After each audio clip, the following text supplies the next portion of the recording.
11 choses qu'une personne intelligente ne dit jamais. Je vais commencer cette vidéo par une histoire courte mais puissante. Dans une petite ville, vivait un vieil homme d'une sagesse remarquable. Sa présence était sereine et il inspirait les gens à contempler la vie avec profondeur. Il vivait de manière humble, toujours en silence, observant le monde avec une patience rare. De temps en temps, des personnes de différents horizons venaient chercher ses conseils.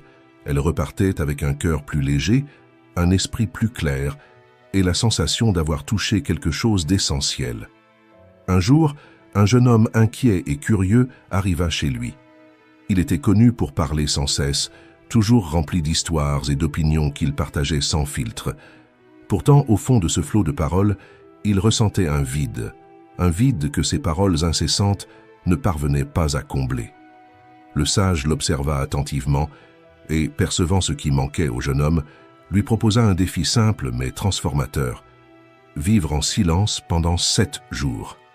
Chaque matin, au lever du jour, le sage partagerait une leçon, une sagesse à méditer dans le silence.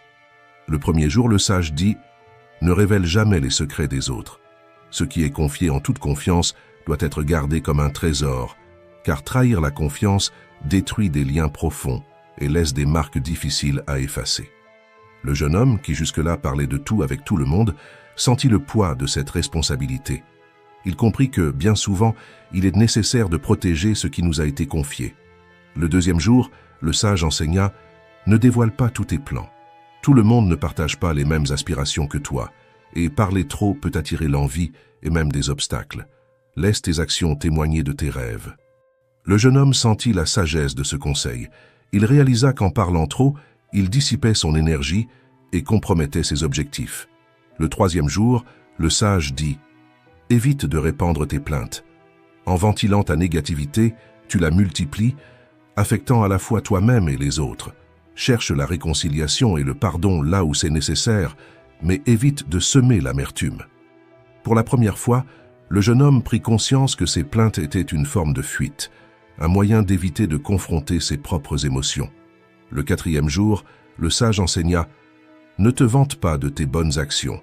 La vraie bonté ne cherche pas les applaudissements, mais plutôt l'impact silencieux qui transforme le monde autour de soi. » Le jeune homme ressentit une nouvelle paix, comprenant que les bonnes actions sont comme des graines qui germent dans la discrétion, s'enracinant de manière invisible, mais puissante.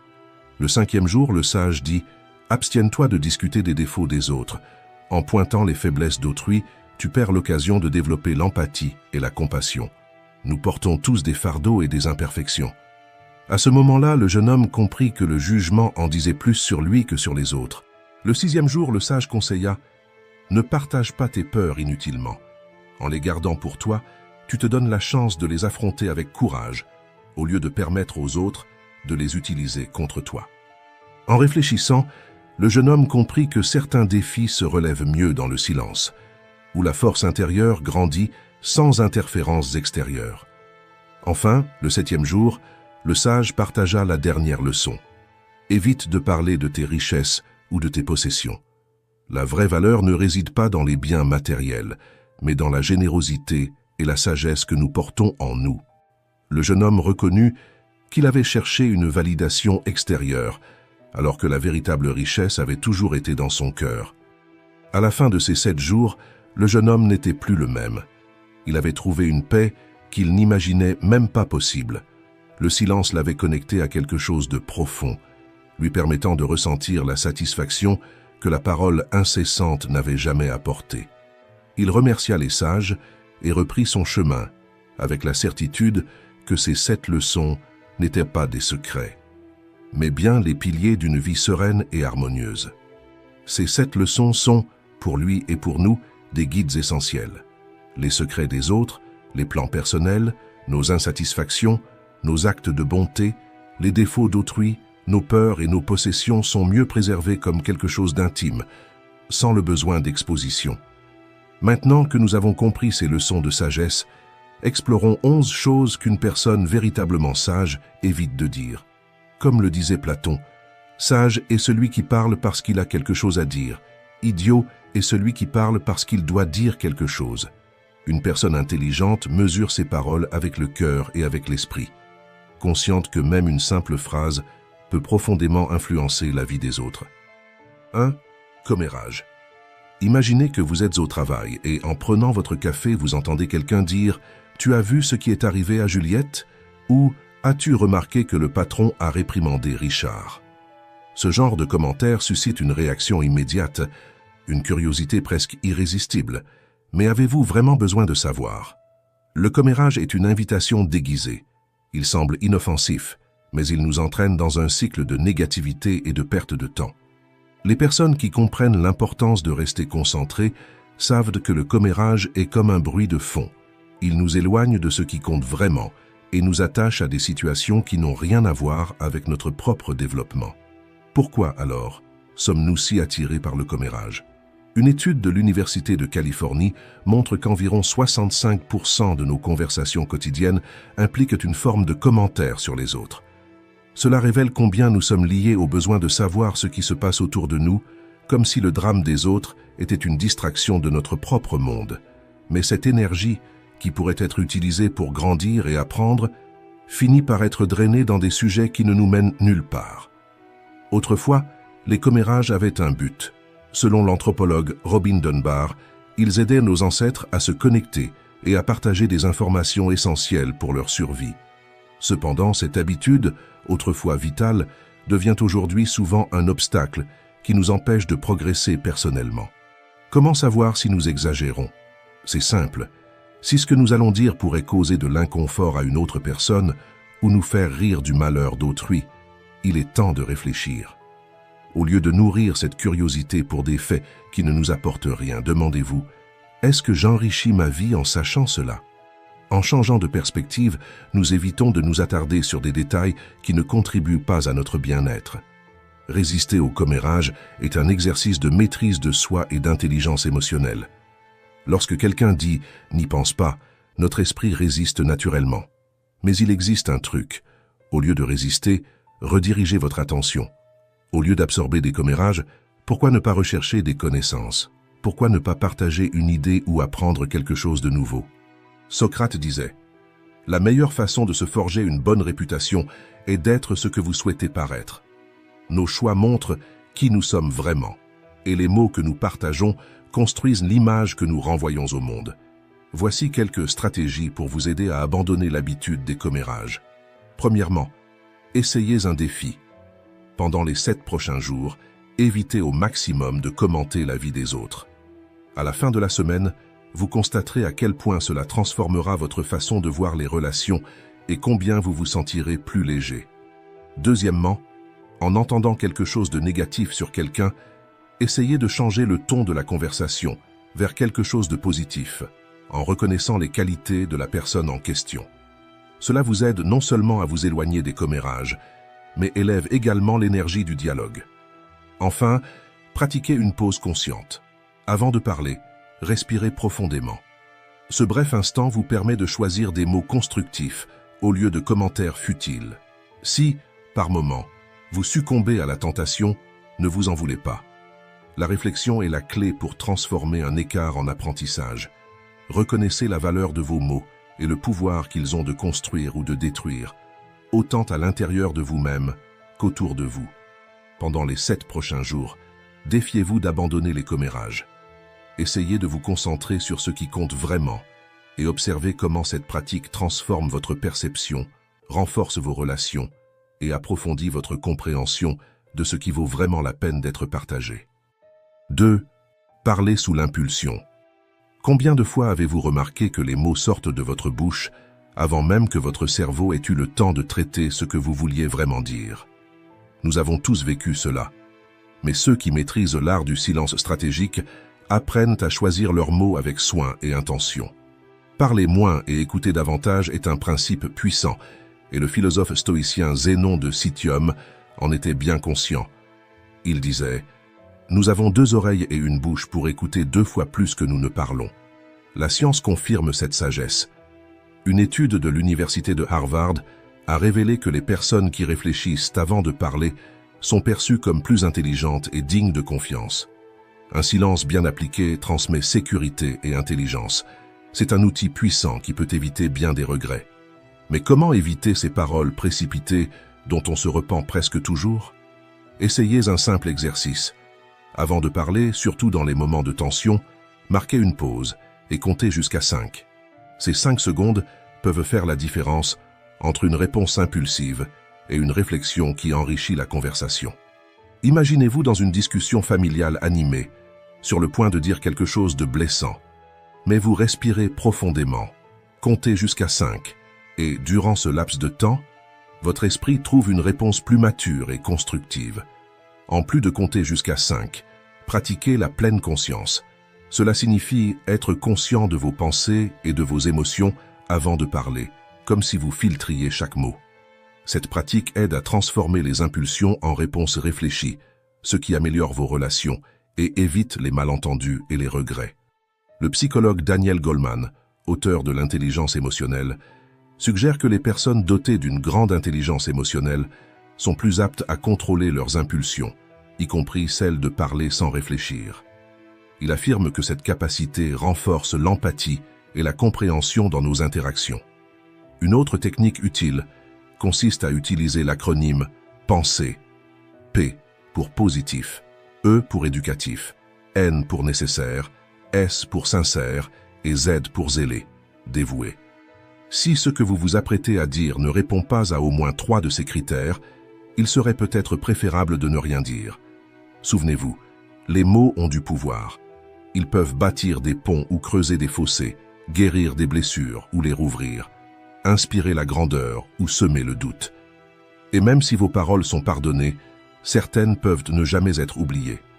La prochaine fois que vous sentez les mots prêts à sortir de votre bouche, respirez, comptez jusqu'à 5, pratiquez la pleine conscience, utilisez votre intelligence émotionnelle et appliquez le filtre PENSER. Vos relations, votre carrière et votre tranquillité d'esprit vous en remercieront. 3. Les mensonges. Avez-vous remarqué que certaines personnes semblent toujours être mêlées à des problèmes? Souvent, ce qui se cache derrière cela est l'une des habitudes les plus dangereuses et destructrices, le mensonge. Mentir peut sembler inoffensif, mais c'est comme construire un château de cartes.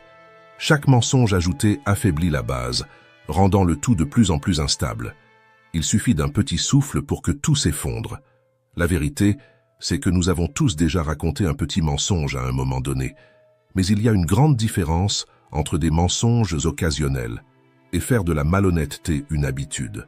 Mentir constamment, c'est comme essayer de masquer une forte odeur avec un parfum bon marché.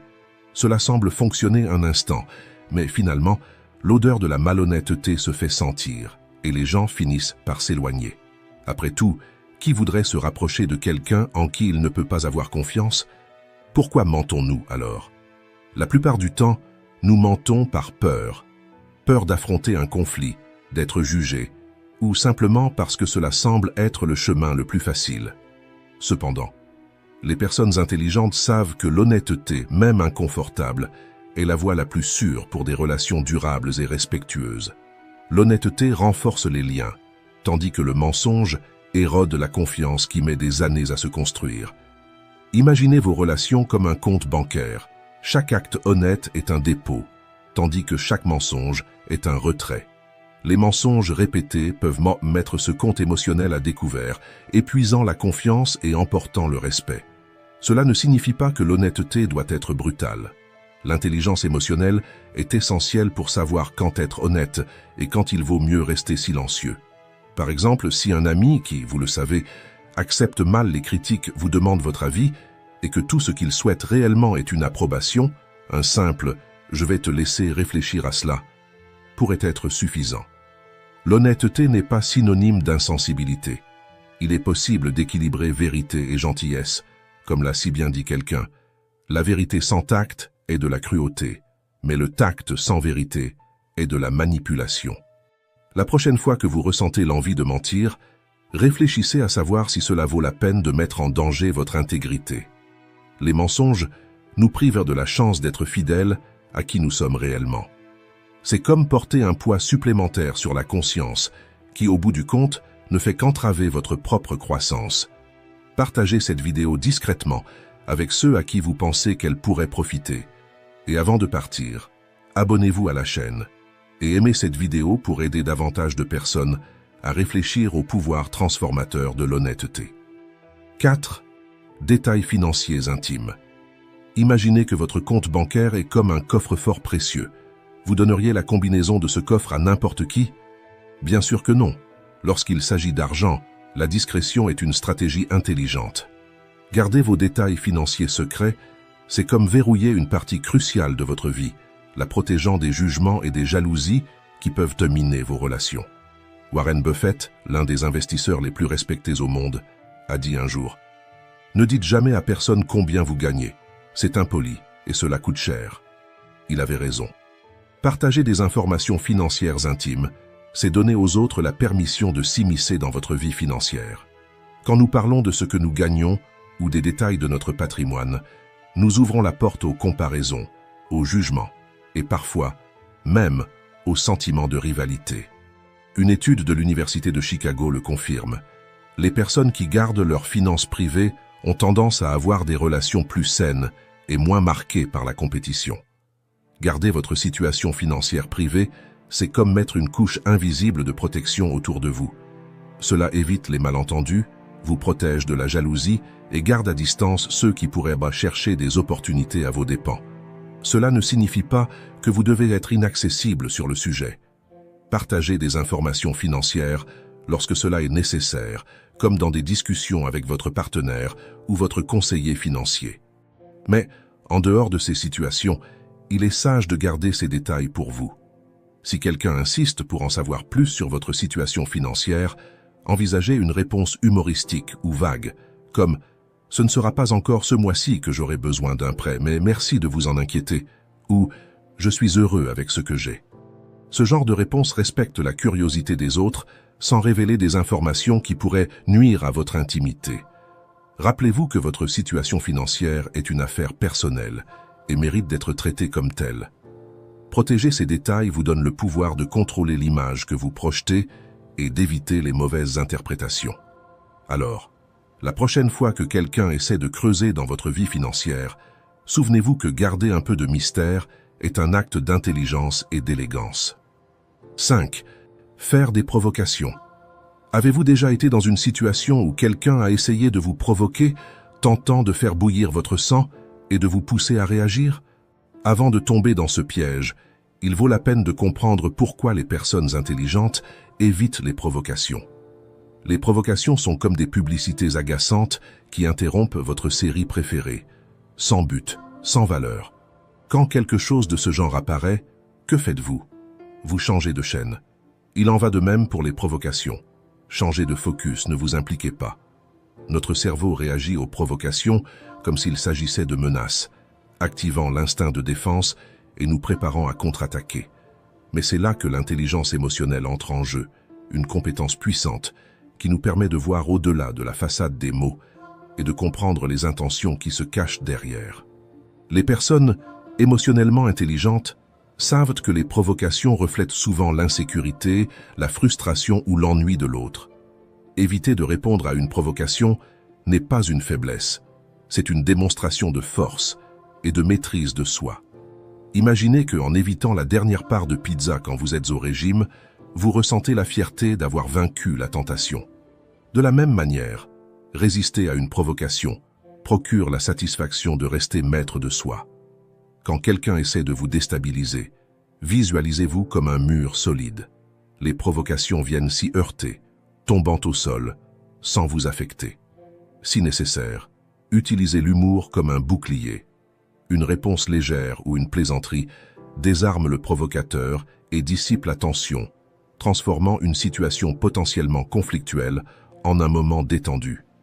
Rappelez-vous, chaque fois que vous évitez une provocation, vous renforcez votre muscle émotionnel. 30 secondes de maîtrise de soi peuvent éviter des conflits qui durent des années, protégeant ainsi votre paix et vos relations. Restez calme, souriez et avancez. En laissant les provocations derrière vous, vous protégez votre énergie et votre bien-être. Et cela est un signe de véritable intelligence. 6. Parler sous l'emprise de la colère. La meilleure réponse à la colère est le silence. Marc Aurèle a dit cela et il avait raison. La colère est l'une des émotions les plus intenses que nous puissions ressentir. Elle surgit rapidement, et si elle n'est pas contrôlée, elle peut nous conduire à des actions et des paroles dont nous nous repentons aussitôt. Apprendre à maîtriser la colère est un signe de véritable intelligence et de maturité. C'est ce qui transforme un moment de fureur en un acte de sagesse. Pensez à la colère comme à une tempête intérieure. Une tempête ne cause pas seulement des ravages dans l'environnement qui l'entoure, mais laisse derrière elle un sillage de conséquences difficiles à réparer. Lorsque nous nous laissons emporter par la colère, nos mots et nos actions peuvent frapper les autres comme un éclair, causant des blessures profondes et impactant nos relations et nos opportunités. Mais, tout comme une tempête peut être anticipée et contrôlée, la colère peut aussi être gérée. Combien de fois la colère nous fait-elle dire des choses que nous regrettons ensuite? C'est dans ces moments que nous réalisons la valeur de l'autocontrôle. Une personne sage sait que des paroles prononcées sous l'emprise de la colère sont comme des épines. Elles peuvent être retirées, mais la douleur et les dégâts qu'elles causent demeurent. Celui qui apprend à pratiquer la patience transforme ses réactions impulsives en réponses équilibrées, utilisant la colère de manière constructive et non destructive. Ainsi, au lieu de laisser la colère dicter vos paroles, prenez une pause. Évaluez vos sentiments et choisissez de répondre de manière calme et assertive. Vos mots ont le pouvoir de construire ou de blesser, et le choix vous appartient.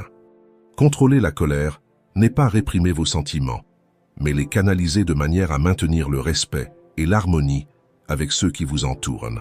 Souvenez-vous, maîtrisez votre monde intérieur et laissez vos paroles refléter la sagesse de celui qui sait qu'il est préférable d'agir avec sérénité que de réagir avec impulsivité. 7. Partagez trop sur les réseaux sociaux. Avez-vous déjà pris le temps de réfléchir si partager chaque détail de votre vie sur les réseaux sociaux est vraiment une bonne idée? Votre vie est comme un livre personnel, et les réseaux sociaux sont les pages que vous choisissez de montrer au monde. Mais toutes les pages n'ont pas besoin d'être publiques. Lorsque nous publions de manière excessive, nous ouvrons pratiquement notre vie pour que n'importe qui puisse la voir, la juger, et, dans certains cas, en profiter à des fins que nous n'aimerions pas. Les réseaux sociaux, lorsqu'ils sont utilisés avec sagesse, sont des outils puissants. Ils nous connectent et amplifient notre voix. Mais il est essentiel de trouver l'équilibre entre partager et préserver notre vie privée. Même les experts en technologie comprennent les risques et font attention à ce qu'ils publient. Pensez à vos publications comme à des tatouages numériques. Une fois publiées, elles peuvent rester là pour toujours, prêtes à être vues par n'importe qui, à n'importe quel moment. Il existe des façons intelligentes d'utiliser les réseaux sociaux sans sacrifier votre vie privée. Par exemple, avez-vous envisagé d'avoir des profils séparés pour votre vie personnelle et professionnelle? C'est comme séparer les espaces dans votre maison, chacun avec un objectif spécifique, garantissant que votre vie privée reste protégée. De plus, ne sous-estimez jamais l'importance de mots de passe forts et de l'authentification à 2 facteurs qui peuvent protéger vos comptes contre les accès non désirés. Un autre point important est la géolocalisation. Marquer l'emplacement exact d'une photo peut être amusant, mais souhaitez-vous vraiment que tout le monde sache où vous êtes en permanence? Pensez-y comme à un tracker sur vous-même. De la même manière, évaluez vos amis en ligne. Combien d'entre eux connaissez-vous réellement? Chaque nouvelle connexion est comme une fenêtre ouverte sur votre vie personnelle, et tout le monde n'a pas besoin d'avoir accès à cela. Et n'ignorez jamais les politiques de confidentialité des applications et des réseaux sociaux. Il peut être tentant de passer ces longs textes, mais ils définissent ce qui est fait de vos données. Lisez ces termes, ou au moins consultez des résumés fiables pour y voir clair. Utiliser les réseaux sociaux de manière consciente ne signifie pas disparaître du monde numérique ou vivre dans la crainte. Cela signifie être attentif et en contrôle, réfléchir avant de publier, être sélectif dans vos connexions et protéger vos informations personnelles. Après tout, votre vie privée est un bien précieux qui mérite d'être préservé. 8. Se moquer des autres. Imaginez un monde où le rire et la joie ne se font jamais au détriment de quelqu'un d'autre. Cela peut sembler utopique, mais nous en sommes plus proches que nous le pensons. Les personnes véritablement sages ont découvert quelque chose d'important. L'acte de ridiculiser les autres en dit plus sur celui qui se moque que sur celui qui est moqué. La prochaine fois que vous ressentez l'envie de vous moquer de quelqu'un, demandez-vous si vous le faites parce que vous vous sentez supérieur ou à cause d'une insécurité cachée. La psychologie nous montre que le ridicule est souvent un mécanisme de défense, une façon pour le cerveau de dire « si je fais rire les autres de quelqu'un, personne ne rira de moi ». Ce type de comportement peut sembler être un bouclier, mais en réalité, il nous éloigne des autres et empêche des connexions authentiques. Il existe une manière plus intelligente et plus gratifiante de gérer l'insécurité, l'empathie. L'empathie est le véritable super-pouvoir des personnes intelligentes. Au lieu de ridiculiser, elles choisissent de se mettre à la place de l'autre. Quand quelqu'un essaie de se moquer de vous, souvenez-vous des mots du philosophe stoïcien Marc Aurèle. La meilleure vengeance est de ne pas être comme votre ennemi. La réponse la plus puissante n'est pas la riposte, mais le calme et la confiance. Imaginez la situation. Quelqu'un fait un commentaire sur vos vêtements pour vous ridiculiser. Au lieu de réagir avec colère ou honte, vous répondez avec un sourire en disant « J'adore essayer différents styles ». Avec cela, vous désarmez la personne avec humour et confiance en vous, montrant que vous n'avez besoin de l'approbation de personne pour être qui vous êtes. Et pourquoi s'arrêter là? Chaque provocation est une occasion de pratiquer la patience, la compréhension et le contrôle de soi. Comme une sorte de gym émotionnel, où vous renforcez votre résilience et votre empathie. Ainsi, au lieu de sortir épuisé de ces interactions, vous grandissez et vous vous renforcez. Bien sûr, cela ne signifie pas que vous devez ignorer ou réprimer vos émotions. Se sentir mal à l'aise face au ridicule est naturel. La question est de savoir comment vous gérez ces sentiments.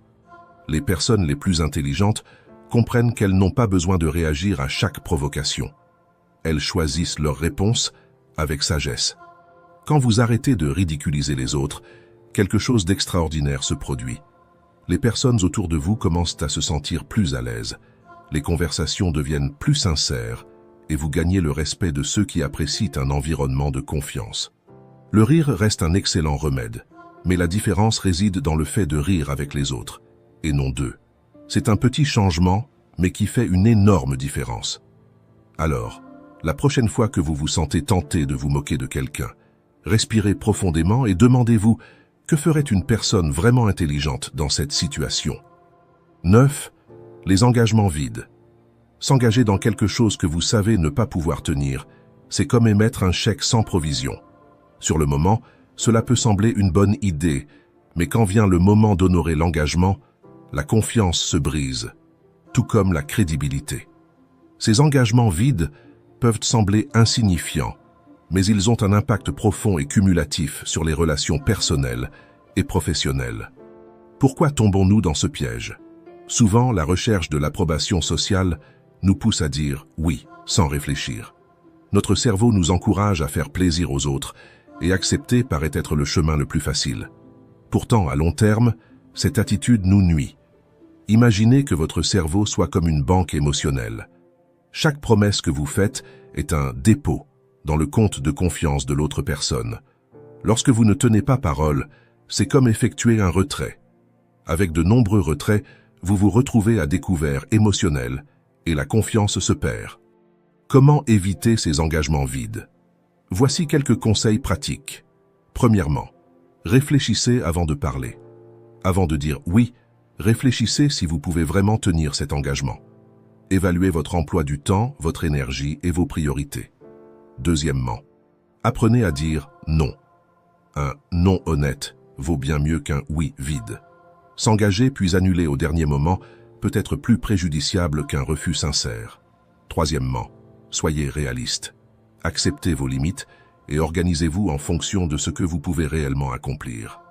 Quatrièmement, communiquez avec clarté. Si vous avez un doute quant à votre capacité à tenir un engagement, informez-en la personne de manière claire, sans crainte ou anxiété, quant à ce qu'elle pourrait penser. Une communication transparente évite les malentendus et bâtit le respect. Et cinquièmement, tenez vos promesses. Une fois que vous vous êtes engagé, faites tout votre possible pour honorer votre parole.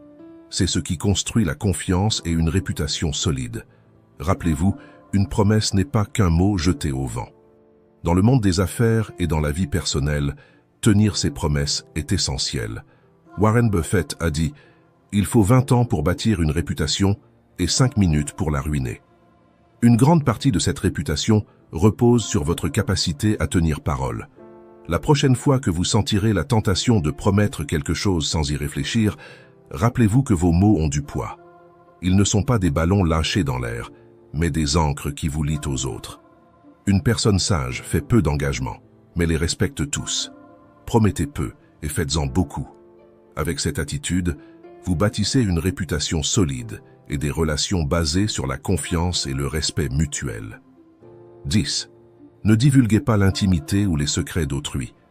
La confidence corrompt l'amitié bien plus que la trahison. Cette phrase souligne l'impact dévastateur que la rupture de confiance peut avoir sur nos relations.